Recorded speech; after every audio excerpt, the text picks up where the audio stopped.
Unfailing God, you go before me. My every breath is held in your grace. Welcome to episode 2 of our series, Worship Leading for Small Churches. If you missed episode 1, go back right now and go watch it. There's some great stuff in there. We talked about choosing songs for beginner worship teams. In this episode, we're going to talk about running rehearsals and arranging songs for small worship teams. I'm once again joined by Josh Powell and Rachel Wiley. Talking about running rehearsals, I want to start off with something that's very, very important to me. What's the difference between practice, rehearsal, and then run through? Like that's a big point to me. Yeah, I think there's a really important distinction between them. I think between practice, rehearsal, and run through. Practice is what you do on your own, right? It's you doing what you need to do to learn your part for that song, so that when you come to rehearsal, you can put it all together, and as a band, you can learn how each part fits together. And then a run through is after you've done all your rehearsal, you show up for the Sunday morning. In an ideal world, you would have a run through of the song just to refresh what you had done in rehearsal. So personal practice, band rehearsal, and then a run through of just a last minute. Yeah, a final polish, a reminder right before, almost like a sound check. Like one more. Let's put it all together. Yeah. This is acting as if this is the worship. They're all important, but they are distinct. They're very different. Your rehearsal is not where you're practicing. Yeah, gotta learn your part before. Rachel, I'll start with you on this question. How do you prepare for rehearsal as a worship leader, leading a group? How do you prepare beforehand for the rehearsal? Prayer every time out the gate. And we talked about in the last episode a little bit, just the preparation that goes into it. What does my congregation need? That kind of starts before with your song selection. And then in the rehearsal, okay, what does my band need? What direction do I need to give them? What information do I need to give them so that we can do this and do it well? So for me, I do all the logistical things. I print charts. I usually make a playlist for my band so that they can hear the songs that we're going to be working on, so they can already have it in their ear. And make sure that we have everything that we need at the start of rehearsal so that we can jump right in. So that's even down to just the small things, pencils, or if my keys player prefers lead sheets versus chord charts, making sure everyone has what they need individually so that we can jump right in and get started. Mm-hmm. Josh, what's your take on that? Yeah, I mean, that's all 100% true. Yeah. I think the only thing I'd add to that is because I'm a tech guy. Just as a worship leader, I want to get to the church early enough for rehearsal so that I can make sure that every microphone is plugged in, monitors are where they need to be, and then I can do a preliminary line check on everything so that I know that I don't have to take rehearsal time to try to figure out a problem. I've figured that out ahead of time. Yep. And all of this, what you guys are talking about, is planning before. Yeah. Right? You don't want to show up to rehearsal and have to finally plug things in, finally be printing out music, or having the wrong key, or somebody's using a capo and they need a different key. You need to have that plan beforehand. And then have an outline of rehearsal. That's my biggest thing, is having a plan for the rehearsal, even down to the minute. For 5 minutes, we're gonna do this. For the next 10, 15 minutes, we're going to work on this song. Yeah, that's the a next good idea. 15 minutes for this song, going through that. Yeah. Having a rehearsal outline so everybody can follow it, know what's coming up next, and it takes less time for everybody to flip to the page because they're already prepared and they know what's coming. I think that's a great idea because I know the songs that I choose. I know that which song is going to be the difficult one, the one that we need to spend the more time on. So if you plan out your rehearsal by the minute, you can know if you've left enough time to practice that song for that more difficult enough. song. Yeah, exactly. That's a great idea. Exactly. And then having forms already for having the form of the song already for the band members. Yeah. So whenever they're practicing on their own time, They already know the order. They know this build's coming here. Already having that written on the chart is very, very important, but that all goes back to planning before. What are some tips that you would give to your praise team leaders about rehearsal? What are some specific tips for the worship leaders? I'll ask you first, Josh. For worship leaders for rehearsal, I think we've said it a couple times, but preparation, you cannot be over prepared for worship or for rehearsal. I think as a worship band member, I just have to come with my part ready to go, so that I can just add it to the mix. But as a worship leader, you're kind of carrying on a lot other responsibilities. Not only do you have to know your part, but you also have to know what you want every other part to play, and that's sometimes difficult for a beginning worship leader to understand what they want each instrument to play. But if you come in with that idea in mind, rehearsals usually go quicker. And you seem like you have your act together a little bit better. Instead of just acting like you're making it up. Oh, I think it'd be great if the electric guitar player did that, or the drummer did this. You already have that set in stone. Yeah. What are some tips that you have, Rachel? I think some of it is just communicating what you've prepared and what you've planned. So that goes into before you even meet for rehearsal, making sure that your team knows. I mean, AJ, you talked about just roadmaps and forms for things, making sure that's communicated before they even walk in the door, making sure at the bare minimum they know what songs they're doing that week, so that they have those in mind and can be working on those. So making sure that stuff's communicated and in a timely manner. You don't ever want to put your team in the position where you're sending them charts and recordings 15 minutes before and they're trying to kind of rush to get things done. And I'd also say, just in the preparation, if you as a leader make it a priority to be as prepared as possible and to have all your ducks in a row, I find that your team is a lot more gracious and a lot quicker to give grace in the moments when maybe you didn't get this stuff done, or maybe there's a hole that you forgot to fill somewhere. They're typically quicker to show grace when it's not the norm. So I just throw that in there. Yeah. And then just once again, I'm kind of picky on these things, but having pencils on every stand, and I know I've forgotten it before myself, but having, especially with beginners, having them take time. Hey, write that down, mark that down. You missed that chord. You missed this break, this build, whatever it may be. Having them mark that down. Because a lot of times, like beginner players, they won't take the time to write it down. They'll just, I got this, or it's not a big deal. Nobody will have heard that. Right. We all know it. Like you can hear that. And missed chords, that's kind of a big deal. So having the pencil on the stand is a great way to encourage them to make notes. Yep. And then we've touched on it in the previous episode, but praying, right? Prayer for your song list, praying for your set list, but praying for the rehearsal.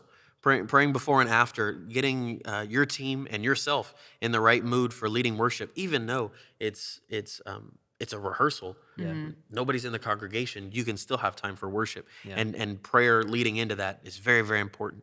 And then praying for closing, thanking the Lord for the rehearsal that we had, for how each person's going to grow from that, and how much better the team is going to be because of the rehearsal that we had. It's all about prayer, all about focusing on God. Is the biggest thing there. And I think like one more tip that I'd say is, like, when you're actually in the rehearsal, as a worship leader, you have to run the rehearsal. It's not just playing the song down and everybody good with that. Okay, now we can go to the next one. It's like you want the band to be as tight as possible. You want to make sure that you practice all the transitions well. And again, I think that comes from an idea of what you want each part to play. So as you're running your rehearsal, make sure you're listening to every part.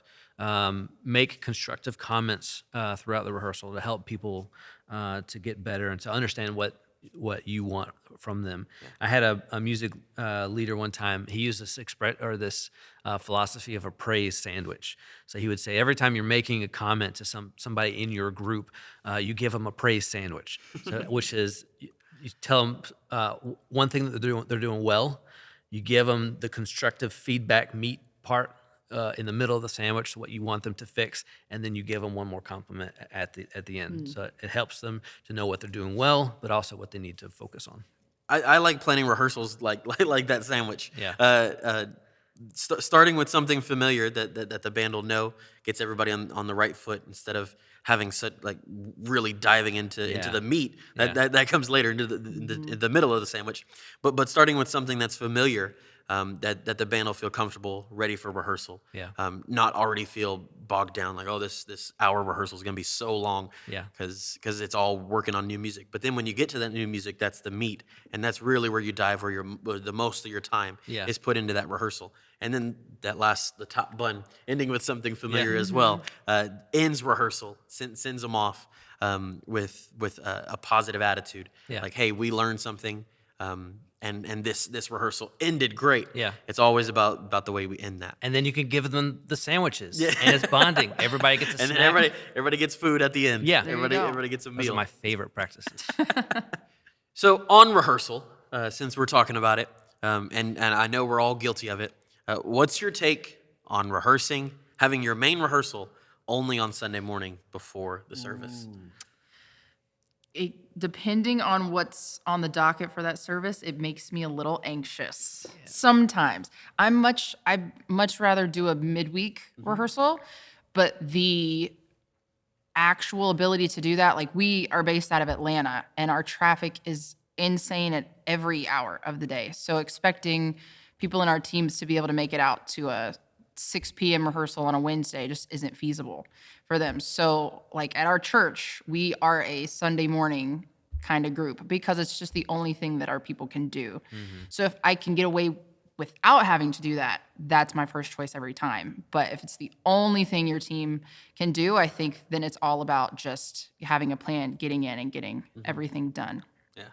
Yeah, I think in an ideal world, you would have a separate rehearsal night where you're not bound by the clock of Sunday morning, basically, where you can focus on the stuff for that week and maybe even like look at some rep for weeks to come, where you can actually like do some very good, difficult things, but do it well. Yeah, you can't add new rep. No, it's If very you're only difficult. rehearsing the 30 minutes or an hour before the service that you're about to play. Yeah. So my confession is I have been a Sunday only rehearsing worship leader for a few years now, and like Rachel said, it's really because there's no other night of the week that my team can come out and do it, and I don't want to ask them to not play just because they can't come out for a third or fourth night of the week, because we are all involved in other leadership and particularly youth aspects of the core of the church. So we make Sunday morning work, but here's the thing with the Sunday morning rehearsal. You got to come in with a plan. You got to know this is how I'm going to play this song. This is how I'm going to get out of this song. And you trust that your team is going to come prepared as well. But as a worship leader for a Sunday only rehearsal, you got to know that you're driving that rehearsal, that you are driving that worship. So they really just kind of hang on for the ride in some respects. I think there are pros and cons with it too. There are the cons where if you are giving notes and things to your players and to your vocalists, they don't really have too much time to go and woodshed anything. Yeah. So if there are any It's trouble tricky. spots, then they're just kind of stuck in that spot. Yeah. But the pro of it is that you are making those notes 30 minutes beforehand, and you're less likely to maybe forget they're what fresh. the leader has given you. So it's a give and take a little bit. We're talking about Sunday worship, right? Rehearsing before, as a need to, right? I think like I said before, we've all done it. We've all had rehearsal, and some of us are continuing to do it. Like it's the only time that works, right? Everybody's already there.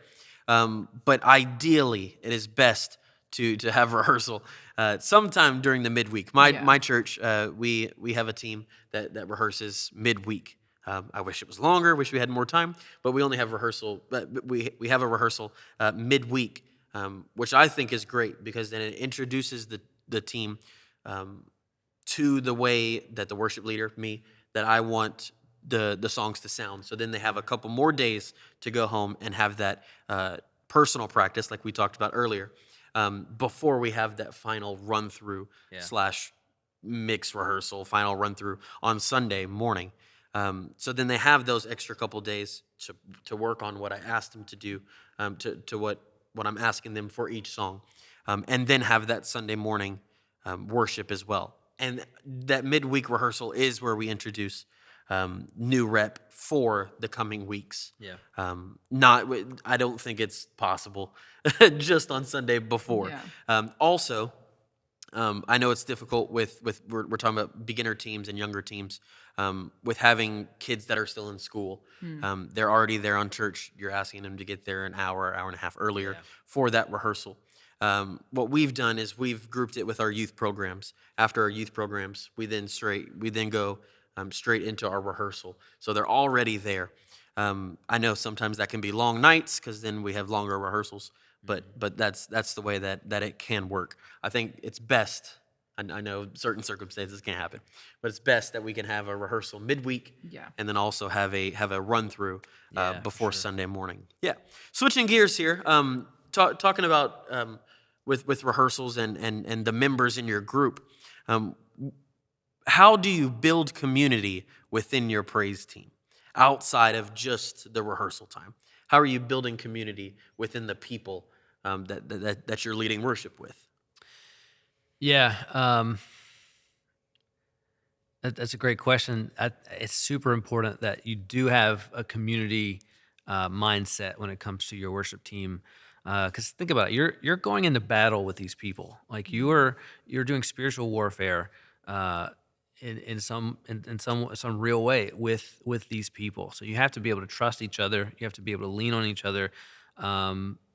It also helps you, the more you get to know each other, the tighter you end up playing, because you start to anticipate where each other is going to go musically. How do you do that? I think communicating with each other through the week is a great way to start. Having a group chat, whether it's WhatsApp or Facebook or whatever. If just joking around with each other throughout the week builds camaraderie. I really like seeing and encouraging the members of my band to also serve elsewhere in the church together. So like, for instance, there are a few people in my team that are also youth leaders at our church. So we get to engage in meaningful ministry elsewhere in the church as well. And that also helps build camaraderie. What you got, Rachel? I think, before and after rehearsal, you're all in one spot. Yeah. Talk to each other. Get to know, if there's someone new on your team, get to know their name, get to know a little bit about them, and make sure that you're making those connections with each other before you even get into anything else. Just a little bit goes a long way. And if you can, meals are a great way. So Josh and I, with Transmission, we travel a lot, and there are a lot of meals in the airport or dinners where we're going after a service or something, and that's where you really get to know people.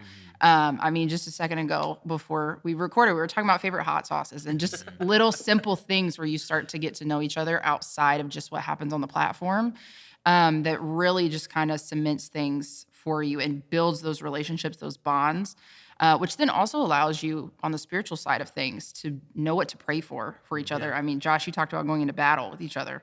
So knowing what's going on in their life that you can either encourage them in or pray over or come alongside them. And then I know that members of Transmission have a group chat. I am not in the group chat. I'm not a member. Is this you asking to be in the group chat? No. I'd never do that. You'll probably regret it. But I know past and present members of Transmission have a group chat, and whatever happens, like you guys have that bond, and no matter how many miles away you guys are, it's just a text away, and you can build that with your own group. If somebody's out of town on vacation or whatever, or if you're out of town on vacation, send them a picture of the beach or wherever you may be. Have that friendship and that bond, and that's only going to grow the community with your friendship within the group. Also, within rehearsals, ask for song ideas, right? The rest of the team are worship leaders. They listen to music. Yeah. They are part of the congregation.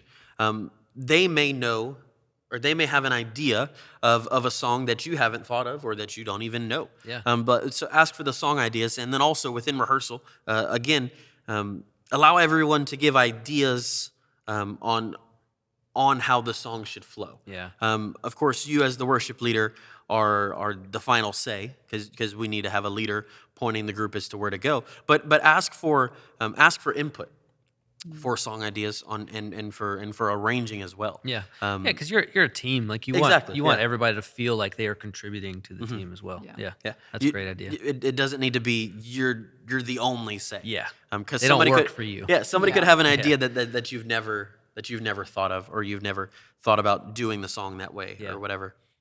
So talking about arranging is something that us worship leaders we do all the time. We're arranging the songs, Yeah. but not all groups, not all teams have 7 to 10 to 12 members in the group. Yeah. And talking about smaller teams here, how do you arrange songs? I know this might be a broad question to begin with, but how do you arrange songs for teams of, let's say, 1 to 4 members? 1 to 4 members within the group. Let's say like you have a vocalist, a acoustic guitar player, and a keyboardist. Let's start with that there. What's your take on how you'd arrange a praise band song for that group? Yeah, every group is different, and just because you have a fewer number of people in your group doesn't mean you have less of a potential of impact. That's in no way what we're saying. But I think the fewer people you have, I think the more you would need each part to play. So Rachel's going to make fun of me because I'm using the pie analogy. Go for it. Because she's seen me do this a bunch. I like to use this analogy of a pie, right? We have a pie that is the worship team. The fewer people that you have in your team, the bigger piece of a pie that they get, right? Because you only have one pie. So if you just have 2 people, each person gets half of a pie. If you have 7 people, each person gets a seventh of a pie. So the pieces get smaller. The pie doesn't get any The bigger. pie doesn't get any bigger. the part gets smaller. And I think you could use, obviously that's a very simple analogy, and there's more to it than that. But I think the main point is the more people you have in your team, the less each person has to contribute, because we're in this together, right? Yeah. I hope that makes sense. Yeah, Yeah. it does. Yeah. I think we're seeing this boom right now in very large worship groups. Yeah. And I mean, you think of Maverick City, who travels with their own choir, Yeah. which is wonderful that they have that, but most groups don't. So I think we can sometimes fall into this trap of thinking, because I don't have, then my worship is not. Yeah. And I think that's, first of all, a lie of the enemy, because, I mean, if you go back to in the Bible, there weren't electric guitars happening, and you didn't have synths, and you didn't have all of these things, and yet their worship was still true worship in spirit and in truth. So really scaling it down is no less than what these big groups have. But like Josh is saying, it just means that we have to shift the responsibilities around a little bit and be okay with it not being maybe as flashy or as ornamental, but it's still being quality worship. It's still an offering. It's just going to look a little different. Yeah, and you said, all right, in this hypothetical, you have a vocalist, you have a keyboard player, and an acoustic guitar. Yeah. Perfect. It's great. That's a great trio of a worship team, because you got the vocalist who is, they're carrying the melody and portraying the message of the song. That is the main thing, the message, right? And then behind it, we have the acoustic guitar, which in this hypothetical would act as the drum set. So like that is the majority of the rhythm, because it's a very rhythmic kind of instrument. It's very percussive in sounding. And then the keyboard player is playing all the low notes, because it has the ability to go very low. So that's your bass guitar. Lower than the acoustic guitar. Lower than the acoustic guitar, and it's very tonal. It's much more tonal than a guitar would be. So you would divvy the responsibilities that way. All the rhythm stuff is going to favor the guitar. The real heavy tonal stuff would favor the keyboard player. Yeah. So That's a dynamic trio. yeah, you hit the trio right on the head. You took the words out of my mouth. Like the biggest three, the 3 parts of any song are going to be lyrics, rhythm, and then chords. Who's saying the words? Who's conveying that message?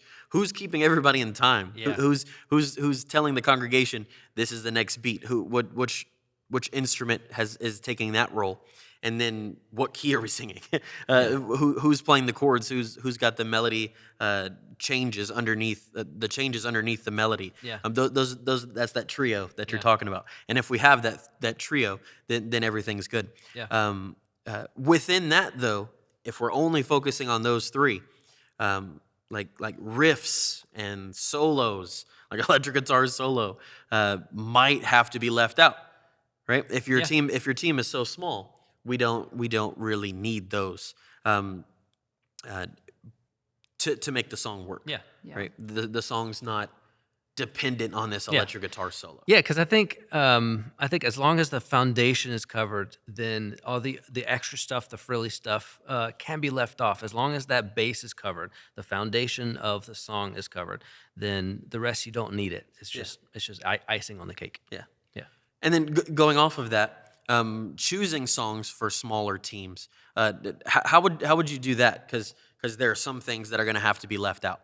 Not talking about electric guitar solos, but how would you choose songs for a team, let's say without a drummer, or a team that only has one instrument, let's say like a keyboardist and a vocalist. How would you choose songs? What's your mindset in choosing songs for that kind of group? Go for it, Josh.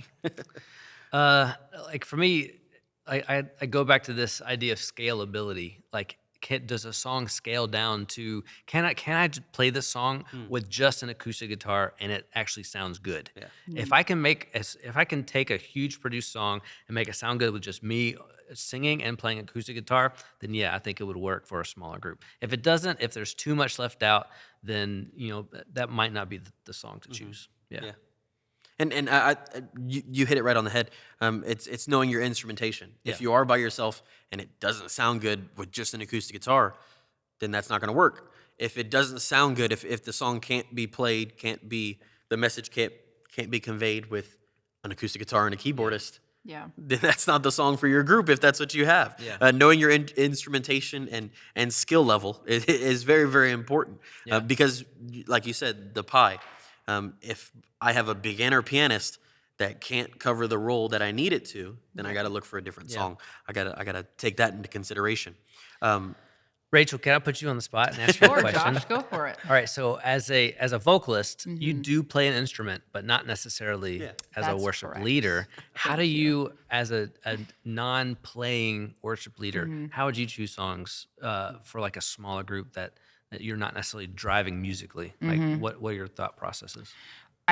Everything that you guys have just said with your scalability, what do you have? Who can cover what? I think when it comes to vocally as well, because I mentioned earlier, there are songs that require worship choirs and different things.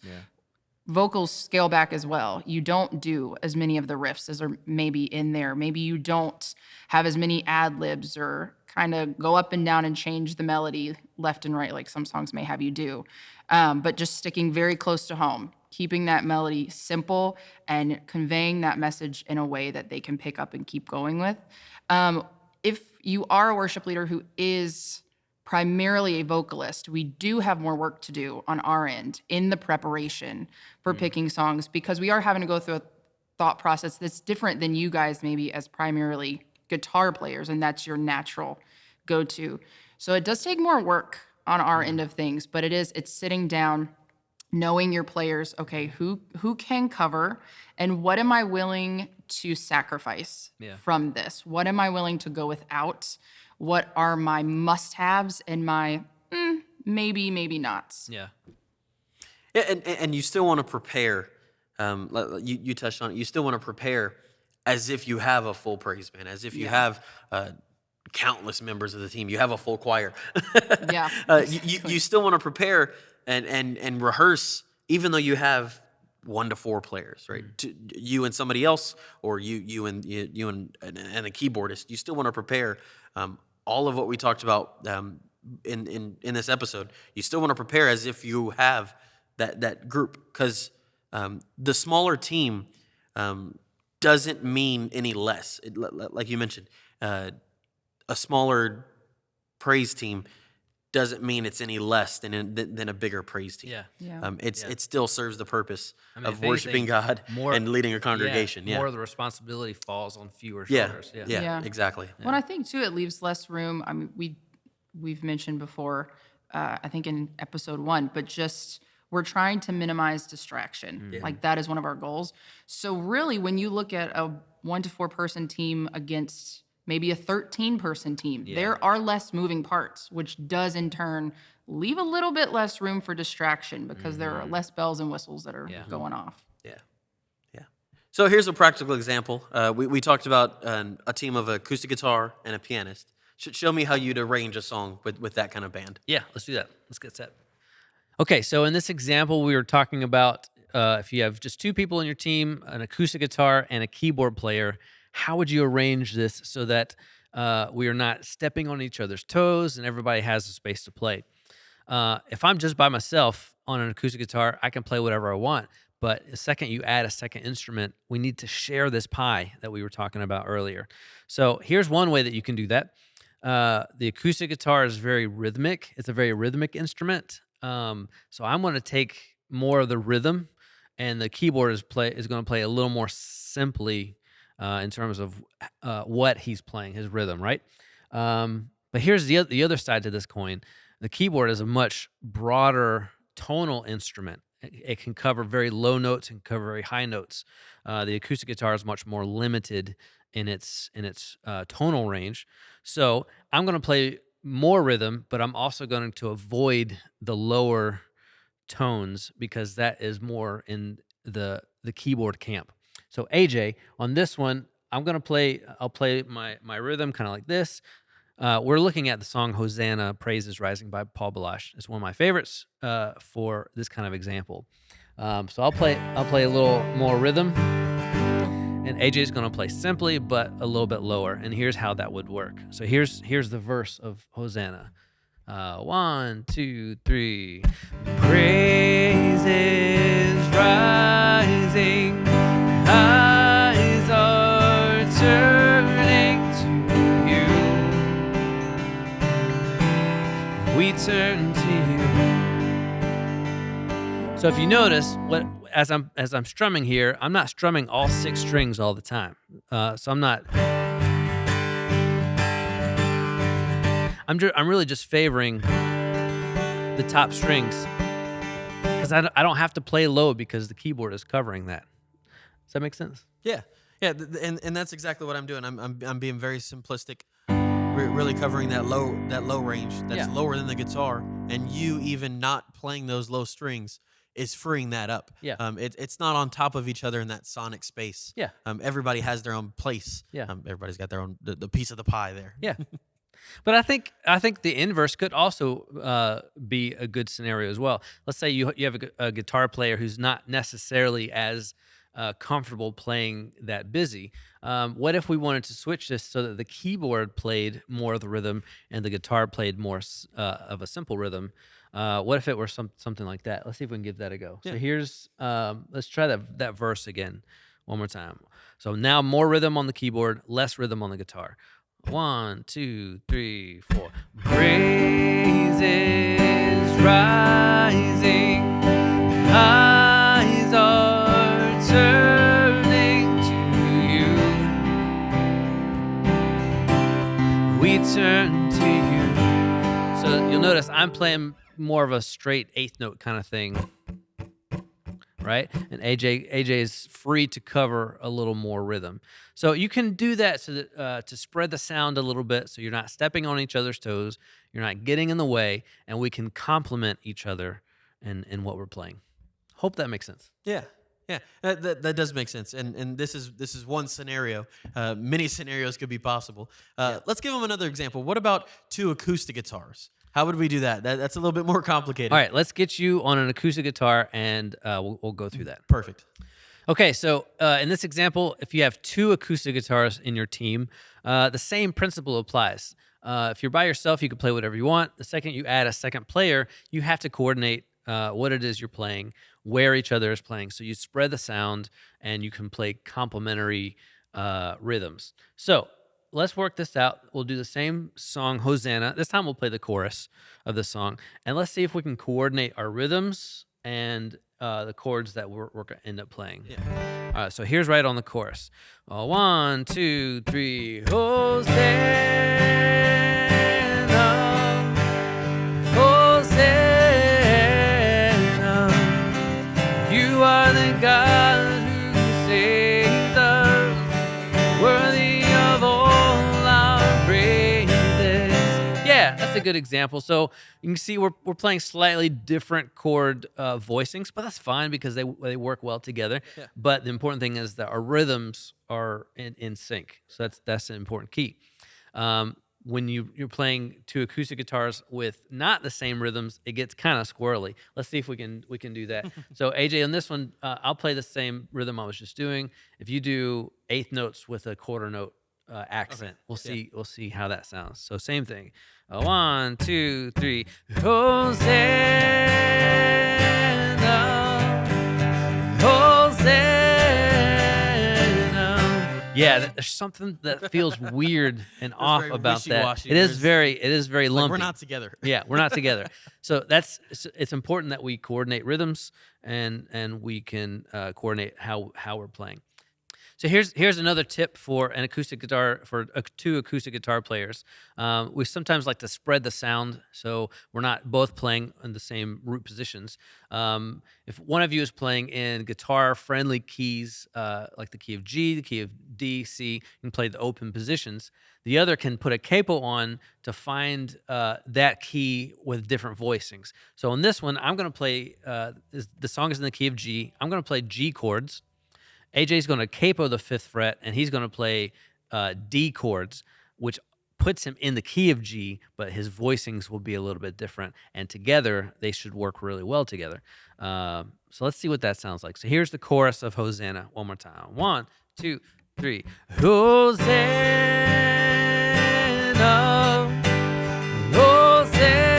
Hosanna, you are the God who saves us.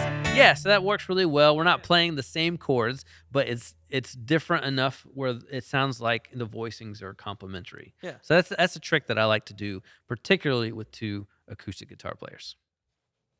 So yeah, that's how I would do it if you have two acoustic guitar players, or if your team consisted of an acoustic guitar and a keyboard. I think the same rules would apply then if you added a drummer or a bass player. If a drummer is a very rhythmic instrument, so you would have to share the rhythm responsibilities. Same with the bass player. The bass player is both rhythm and tone, so you have to kind of share that with the other instruments as well. So you just keep in mind that you're a team and you're sharing the load together, and ultimately you want all these pieces to come together to be cohesive and to complement each other. Yeah. Yeah. One last question. I'll throw it over to you, Rachel. Great. How can a small team add diversity, diversity within their playing? You saw Josh and I. We both played acoustic guitar. We had acoustic and piano. But within separating the sonic space, separating who's playing what, who's taking control of rhythm, how can you make the song different? How can you add some diversity? Yeah, I think an easy way to do that is dynamics. And sometimes that looks like making a section a lot louder or a lot softer to add some intensity, or to maybe scale it back a little bit. Or sometimes it's building a section so that we are going to this high point. And you can even go to things like maybe a section is just vocals. Maybe it's that we're just singing and everything else kind of falls out for a bit. So I think dynamics is a somewhat easy way to do that, but that still takes preparation and rehearsal. And Yeah. Yeah. I think dynamics makes or breaks a song. I think the lack of dynamics makes a song boring, and I think this is something that big teams and small teams both struggle with in different ways. A lot of times with the larger your team is, I think the more you have to work for the dynamics because there's more people playing. The smaller your team is, I think the more crucial the dynamics become, because we tend to be a little monosyllabic with our playing. So the more you can build volume and rhythm discrepancies between each section, I think it makes the song sound a little more interesting. Yeah, yeah. And inevitably, with a smaller team, the songs have to become simpler. Yeah. It's just the nature of it. There's less people, still very, very important, but the song has to become simpler because you only have a certain amount of hands touching instruments, or you only have one vocalist that's singing it. You can't add all harmony if you only have a lead vocalist. So, the song has to become simpler. Yeah, and I think at the end of the day, that's fine, because like what's the main thing? Yeah. It's the worship. That's why we're there. Yeah. So the instrumentation, the arrangement can be as simple as you need to make it, as long as what you're doing is you're leading and you're encouraging your congregation to experience Jesus. Yep. Yeah. Yep. Well, thank you guys for joining me again for episode 2. This episode was running rehearsals and arranging for smaller teams. And remember, break the song down to the lyrics, the chords, and the rhythm. No matter the size, those are the parts that are important. And then know that your group isn't going to sound exactly like the recording. If you take anything from what we've just said in this episode, these are the 2 big points: lyrics, chords, rhythm. Those are the keys of any song, the key parts of any song. And then know that it's not going to sound like the recording. And then arrange it to your group. Thank you for listening to this episode of Worship Leading for Small Churches. If you liked this episode, we would appreciate if you'd like and share this with others. Tune in next Wednesday at 10 a.m. where we continue our discussion. We will see you next time. Thank you for listening, and God bless.